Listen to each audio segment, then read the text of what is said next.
million Ukrainians have fled their cities. At the same time, many people stayed and decided to help the country as much as they could. They helped the army cook food, evacuate people under shelling, and defend their country. Before the war, these people had careers and thriving businesses, but now they are all volunteers. So I cannot fight with a weapon in my hand, I can fight with the humanitarian cause. That's what I can do. First thing first, during the war you need to cook a lot of food, and not only for the army, but also for the territorial defense and people who just can't afford it. That's why many cozy restaurants and cafes in Ukraine have turned into food factories. My friend, Ola, she's the owner of the cafe. And so basically we're staying and cooking for our army, people in need, for hospitals or something like that, just for anybody who needs food. This cafe with some kind of cardboard protection on the windows is now cooking food every day. And it's not just the cafe team that volunteers, but visitors too. I also visited a trendy cafe called Dubleur in Kyiv. This is how it looks right now. So this place used to be like a hipster cafe. Yeah, kind of. and this is right now, it's a volunteer center. Yes, right, exactly. We have more than 100 people who are drivers, and also we have in our whole community about 500 people who work in our kitchens, package our food, who drive, deliver, and so on. And they're working for free? Yeah, they all work for free. All these places spend their own money and the funds they get from donations, just to help others. Only in Kyiv there are over 30 restaurants that collectively make 15,000 meals a day. Dasha Астафьева is one of such volunteers. Daria used to be a Playboy magazine playmate and have hung out with Hugh Hefner, which is why I had to blur some areas of this picture. She was also part of the band called Nikita. Now Daria peels potatoes in the kitchen in order to feed the defenders of Kyiv. Я так подумала, мне реально терять нечего. Моя семья здесь, мой дом здесь. Я просто увидела, как повально люди валят отсюда. Я поняла, что кто-то должен оставаться и делать что-то. Алло? Daria considers herself a part of so-called potato troops. It's obviously a joke, but there is some truth to it. Today, nearly every citizen in Ukraine is working for the common good of the country. There are hundreds of self-organized volunteer centers where people come together to collect mats, clothes, and other stuff. Some weld anti-tank hedging dogs, others learn how to make bulletproof vests. And this brings me to an all-important questions of army supply. Meet Serhiy Pritula. Serhiy is one of the most renowned Ukrainian volunteers. As of 2014, his fund provides help for the Ukrainian army, and they managed to raise roughly $8 million during only for the first 3 weeks of the war. His office now is a real hub. And I want to show you a small storage of this volunteer hub. It is a small piece of the puzzle on the global scale, but still, this is where they keep fuel, clothes, camouflage nets, optical and thermal vision devices. All in all, they try to source everything that Ukrainian army may need to defend the country, including trucks that are so needed by the troops. So with this truck, some guy with an anti-plane missile hit the Russian plane Su-34, and this is debris of that plane. This is what has remained from a $40 million Russian fighter jet after it got hit by the Igla rocket. Another artifact. This is the piece of caliber Russian missile, which hit like somewhere in suburbs of Kyiv. And Serhiy has a lot of such artifacts in his office. And now one more piece of technology that became like a game changer for this war. And this is the drones. Drones have become the key tool of modern warfare. Serhiy is about to explain why. The main difference between Ukrainian army and Russian army is that we care about every one soldier, about his life. But Russians, they have a military tradition. They call it разведка боем. То есть, более тупого в современной войне, в современной армии найти невозможно. Но они это практикуют, разведку боем. То есть послать какое-то количество своих солдат для того, чтобы добыть разведывательные данные путем их гибели. У нас задача стоит совершенно другая. Это спасти каждого украинского солдата. Поэтому все технологические новинки, которые есть и которые этому способствуют, мы этим пользуемся.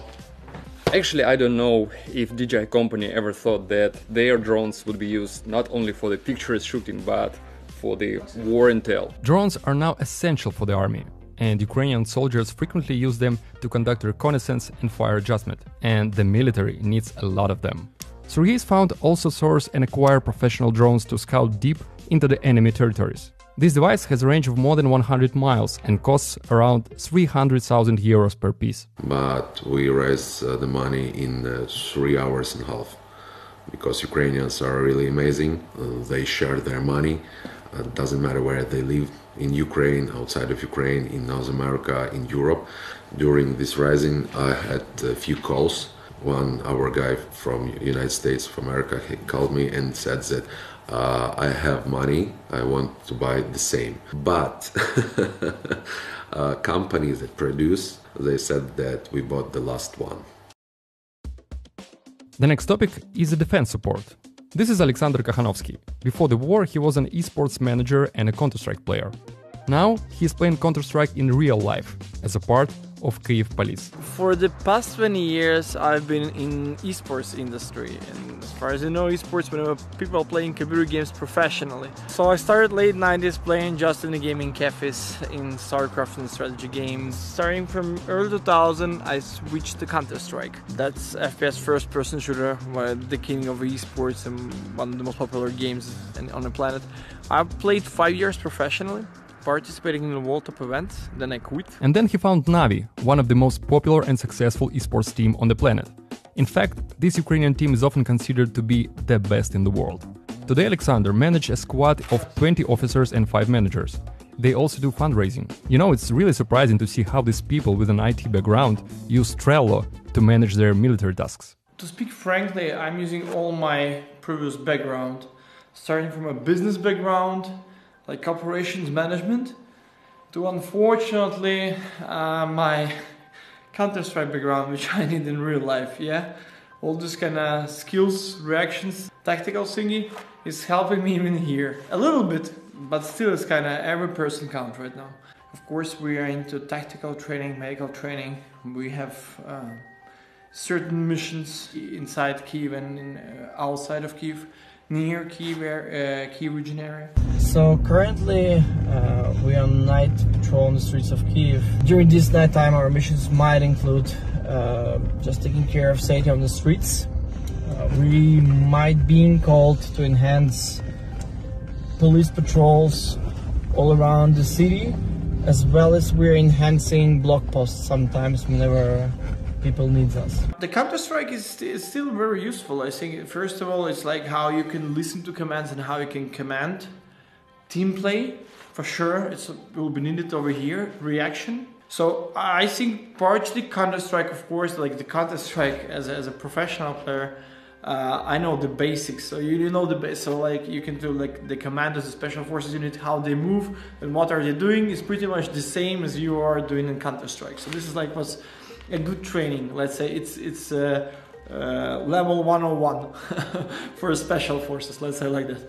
100% we will have a special task, like which we will be assigned for, and those tasks, of course, they will be like in a high risk in terms of like to encounter with enemy. Yeah, so like it might be any kind of skirmish. And this skirmish has really happened. The guys from his battalion went to the recently liberated town of Irpin to clean up and scout the territory. Whilst there, they found several dugouts and suddenly came under mortar fire.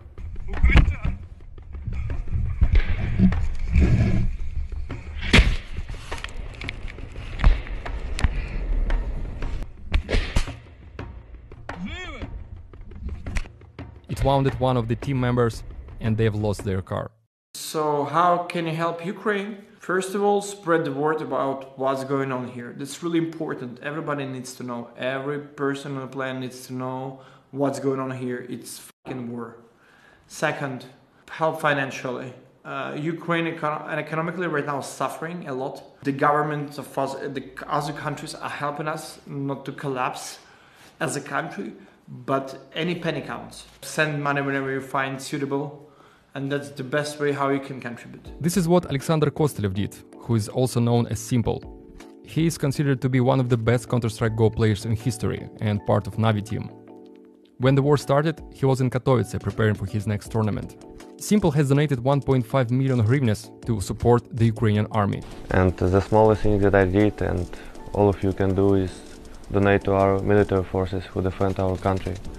And the biggest thing that all of us can do together is to tell the truth that Russia is doing these crime things, that it's not fake, that it's not Ukrainians attack Ukrainians, and most of the world doing the same. And the last topic I want to cover is evacuation. This is Anton Sinenko. Before the war, Anton was doing tunneling scanning microscopy at the university. During the war, together with his partner, Anton has saved about 100 people, evacuating them out of Irpin.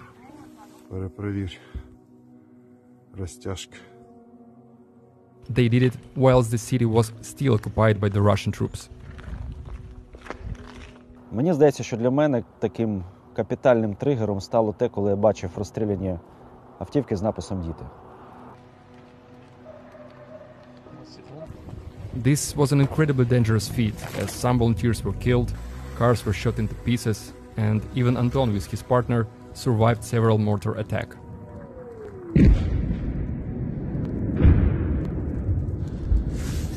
Поменяли колесо. Поменяли колесо. Виліт. Було страшно, дуже страшно. Мінометний обстріл – це завжди страшно, і ти просто лежиш і просто чекаєш, це по тебе чи ще не по тебе. Despite how scary it all was, these guys continued to take people out of the city. And not only people, but cats also. Привіт. О, тюбуй. Чергове замінили колесо. Вже задовбався. When I asked Anton what moved him to do it all, his answer was very simple. Коли відчуваєш, що ти мусиш щось робити, то ти просто мусиш це робити, бо а хто?